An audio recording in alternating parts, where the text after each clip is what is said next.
Ladies and gentlemen, in this episode, you are going to hear opinions. And while the podcast is endorsed by Uriah Heep, the opinions of the host and various guests do not necessarily represent the opinions of the band or any of the members past or present. With that being said, let's celebrate the music of Uriah Heep.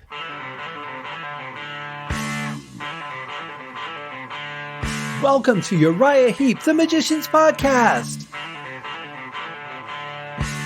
I'll be covering every studio song the band has recorded and every bonus track that I can find. Each week we'll go over a new song from the beginning to where they are currently, and as they keep adding albums, I'll keep adding shows. Let the deep dive party begin. In the magic garden, some were singing, some were dancing. Hello and welcome to Uriah Heep, the Magician's Podcast. I've got a bonus track for you from the album Firefly that, honestly, I have to say might have been a bit of a missed opportunity for the band. Now, this song was written by everyone and it was recorded for the 76 Firefly sessions. However, it wasn't released until the compilation A Time of Revelation. Now, the reason I say that this might have been a bit of a missed opportunity is because it really would have been a great way to end the album. If they felt the song was too long, they could have produced it down a little bit, but I think it's a really powerful song. I think it has a great ending to it, one that just would have been perfect to end an album, especially an album like this. I think it would have fit in really well. So I don't know what was behind why it wasn't released. Maybe there were other plans for it that just never came to fruition. Maybe it was going to be a B-side. It never happened. I don't know. But in any case, it wasn't released, and that's all that matters. And now we have it and we can enjoy it. But again, could have worked really well as the ending of the album, would have put it into 9 songs instead of 8. But we are where we are. So I say we just dig in and check this song out and see why I think it's such a great song.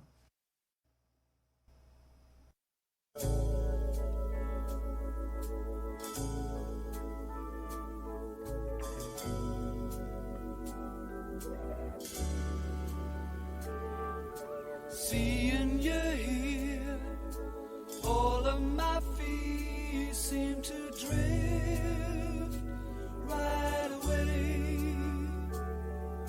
Seeing you smile, checking out your style, I begin to hope you'll stay a while,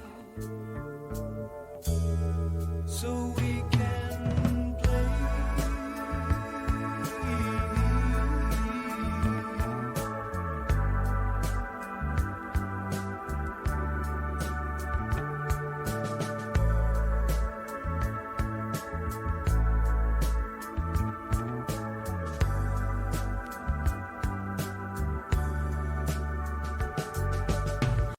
got such a beautiful feel to it. It's just kind of like everything's going to be okay. The music is really gentle. The drums are playing gentle.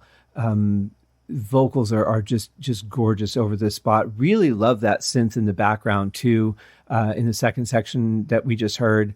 But a great start to the song for sure. And one that certainly kind of really would fit the last song on an album. To after all we've been through on this journey, I want to let you know it's going to be okay.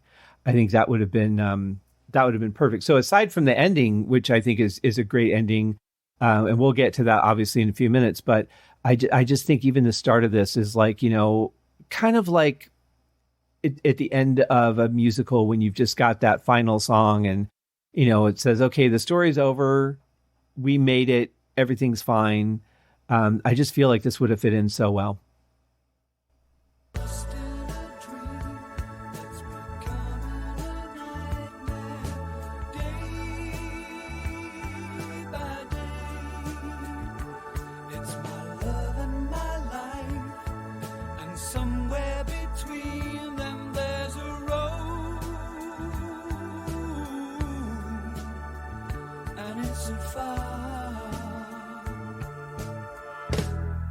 A fire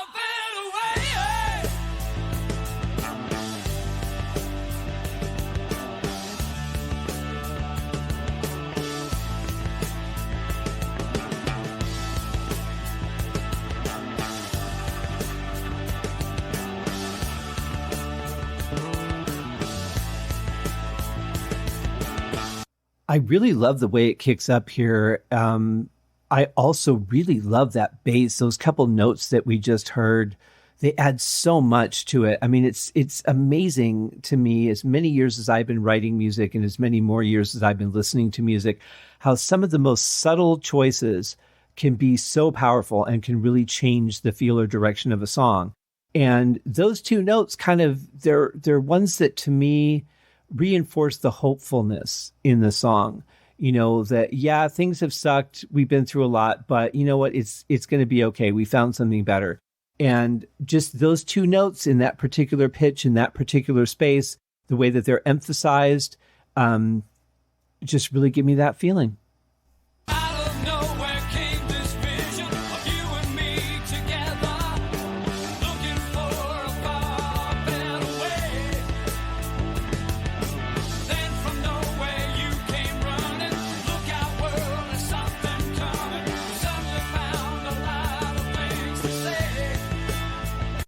Well, this might be one of those cases of ask and ye shall receive, because I said earlier, I wonder what it would sound like if Lawton did something that was a little more monotone and straightforward. And here it is. I mean, there's not really a lot of inflection or specific power in that last verse. And so now I know what it sounds like. And you know what? It sounds fine, but it doesn't sound like he's really written his part yet. I feel like he's like, all right, let's just lay this down and I'll get my feeling for it. I want to make sure the words are good. I just want to hear it all together. And when we do the final take, that's when I'll really bring it, because it does seem like he's a little bit laid back here. But it doesn't sound bad even when he's laid back. You know, it's just that we're used to hearing so much more, inflection and power and emphasis in some of the words that to hear it is almost awkward to me. But I definitely see the potential in the song.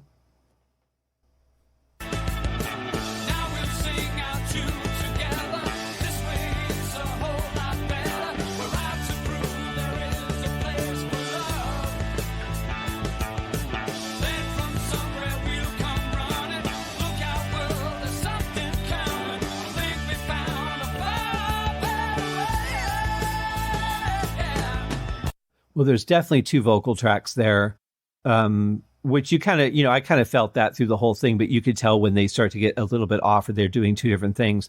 But I also wanted to point out, too, that I think the mix is really good on this. I would have had maybe a little more vocals in the mix, but I love the balance of guitar and keyboard and bass and the drums. They really just all kind of are seated very well and give the vocals an opportunity to shine. I just think the vocals are a little bit low to make that happen. But definitely a good balance of music. And for a demo song, I'm very impressed with the mix.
Well, okay, so I didn't like that part of the mix as much. Again, when you're featuring a solo instrument, it should be up in the mix a little bit more. But I love the interaction, the guitar and the organ there and the synth solo. I really like the synth bass in there. And I was trying to remember what that reminded me of. And I want to say it was Love Child by Deep Purple on the Come Taste the Band album. That seems to be the right song. There's a little bit of a kind of funky bass in that one. But I really like that. I like the sound. I like that they added it just for that section. It sounded really good. Love the playing. Love Lee Kerslake's playing on this too. He's putting a lot into it and it sounds fantastic. And it just still blows my mind what a great drummer he is for being such a big guy too, because, big guys tend to move slower. It's harder to reach things just because the drums aren't built for the size of guys like that.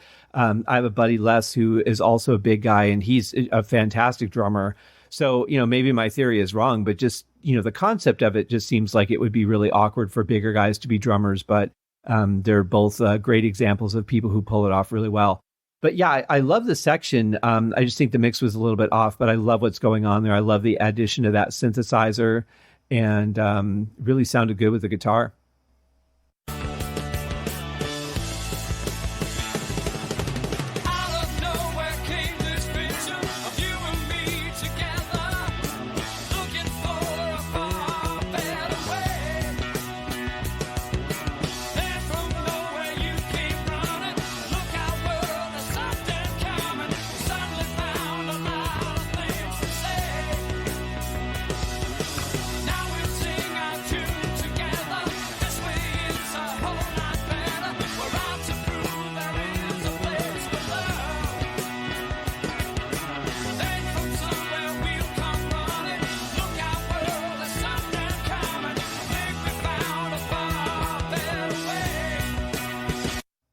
Okay, I'm not sure if I'm going to be able to explain this right, so bear with me a little bit. But it seems to me that in a section like this, I mean, obviously we've got the potential for just a repetition. We could fade the song out here at, we're at 4 minutes and 20 seconds right now. The song is 5:58.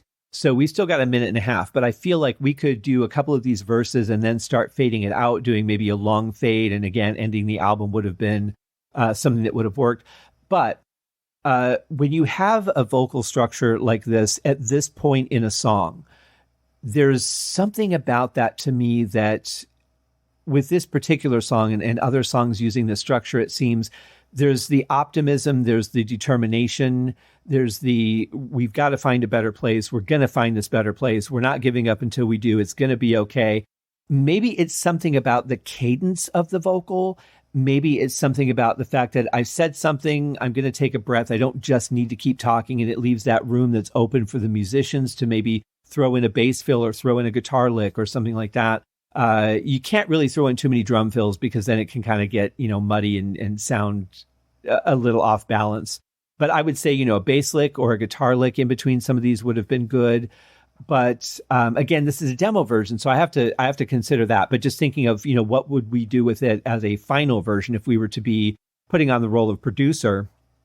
But there's just something about this kind of cadence where you have a line and then, you've got that other line that follows it up, but it's just slightly sounding a little bit diminished. And then you've got the open space for the musicians to shine through, and you've got a solid, up-tempo beat behind you. It just seems like there's really something about that really leads a lot of power to the song. And it could just be that that particular cadence, like da da da da da da da da da da da da da, that just kind of lends a little bit of power to it too. So I think that maybe it's a combination of those things, but I definitely think that there's really something quite amazing about this section of the song. And, as a producer looking at the fact that we're, 4:20 in, if I want to get some radio play out of it, I'd probably have to cut something else down somewhere, but I would definitely start fading it here fairly soon, maybe doing a short fade for the radio, but a long fade for the album. But either way, I really think this song is such a missed opportunity, but I'm so glad that they were able to, capture it for the deluxe edition and for the other compilation it was on, because it's a great song.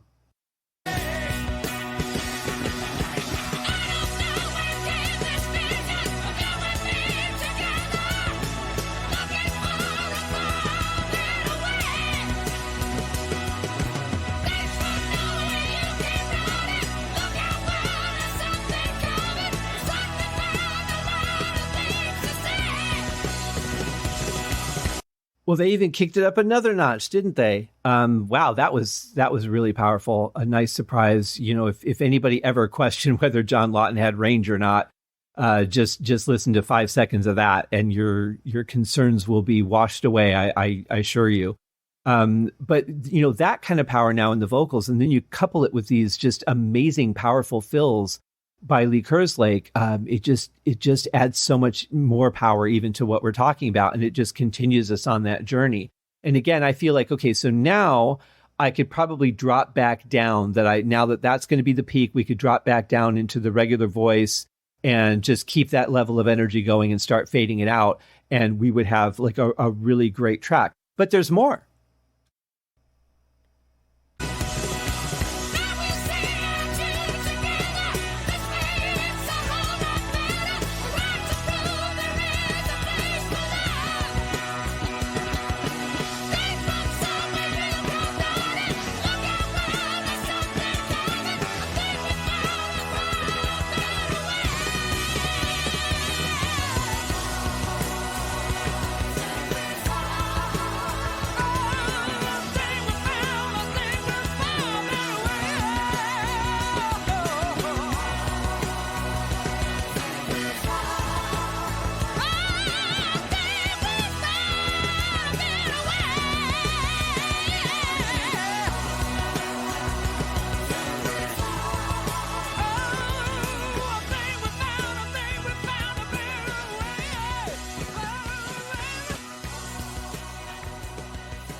Well, that's just the genius of this band, isn't it? I mean, just when I think they've covered everything that you'd want to cover in the song, they find another layer, another change to make that just adds another amazing point to the song. And those backing vocals coming in and then them starting to fade there, that was cool. That was magic right there. The song's still kind of long, so I would probably say maybe take one of those passes out somewhere along the way, maybe one of the high ones, just like do one verse that's high and then bring it back down again. Maybe cut something out somewhere earlier or chop it down a little bit just to give you that, potential to get on the radio. Cause you're probably not going to get on the radio with a 6-minute song, back in 75. So, it was such a powerful song. So, tell me that wouldn't make a great ending to this album, especially, coming off of the song Firefly. Maybe even just changing the beginning so that gentleness isn't there. Maybe that was part of the reason they didn't put it on, was because we just heard some of that recently. And then going into that for another song might have just felt like it was too much gentleness for a rock album. I don't know. But certainly that could have been reworked. Could have done a shorter intro or something. Or, there's a million things you could have done to make that work. But yeah, even, now that we've listened to the whole song from beginning to end, gone over all the dynamic parts of it, I really feel like this was a missed opportunity. Don't know who made the decision, don't know why, but in any case, like I said, we could sit here and speculate or say this should have happened or shouldn't have happened or whatever. But in the end of the day, it's history, because this is not something that's just happening right now that we're deciding on. This happened a long time ago. And the decision is made, and it worked out the way it worked out. Like I said, the only thing I'm really glad about is that we do have access to the song, that it did eventually get released. And it's something that, I will definitely enjoy over and over again, because I think it's just such a fantastic song. And really a great song to end the week on, guys. It's been an adventure this week doing 4 more songs from Firefly. And then we're going to hit the last couple in the first part of next week before we move on to the next album. And wow, yeah, been a pretty amazing. So thank you guys for hanging in there, for joining me for another week of episodes of the podcast. I am excited to have you join me again next week. Please remember to take a few seconds to go on to Amazon, or not Amazon, Apple Podcasts, or I was just talking to somebody about Amazon, Apple Podcasts or iTunes, and leave a rating, drop a few words if you like. And that really helps the show out. And thanks for sharing the posts and all that too. That really helps get the word out so that other Heep fans or people that just want to check out the band and never have will be aware that there's outlets for them to do that, and just kind of give them a reason. Because so many people I've talked to, you've heard guests come on the show. I've gotten emails from people just that say things like, I've heard of the band, but I've just never checked them out. And I don't know why I haven't. Well, now you have another reason to, just another, somebody lighting that wick on the candle to say, hey, you've got a light, go see what's in that room. So the more that you guys share it, the more those people see it, and they might be like, hey, you know what? Yeah, Uriah Heep, I should check them out, or I haven't heard them in a while. I wonder what they're up to. Of course, we're a ways away from what they're up to now yet, but you get my point. So anyway, guys, have a great weekend. Do something great for yourself and do something great for somebody else. It takes so little to bring joy to someone else. Take 5-10 seconds and just send somebody a note to say, hey, I'm thinking about you. Hope you're having a great day, whatever. It's amazing how a little bit of effort can go a long way in somebody's life. Anyway, guys, take care. Have a good weekend. We'll be back next week with more episodes of the show. Cheers. Thank you for joining me on this episode of Uriah Heep, the Magician's Podcast. If you have enjoyed this show, please consider going over to Apple Podcasts or your favorite podcast outlet, leaving a rating or a review. Be sure to subscribe to make sure that you are notified when new episodes are available. Please be sure to share this podcast with your fellow Uriah Heep enthusiasts and anyone who you think would like Uriah Heep, which should be everyone. And if you are so inclined, please feel free to contribute to the Patreon account. And if you are not a Patreon subscriber, you can also pay through the PayPal link on the website listed in the show links below. I would also like to thank Uriah Heep for their very generous support of the show, and thank you guys for listening. We'll see you in the next episode. Happy days!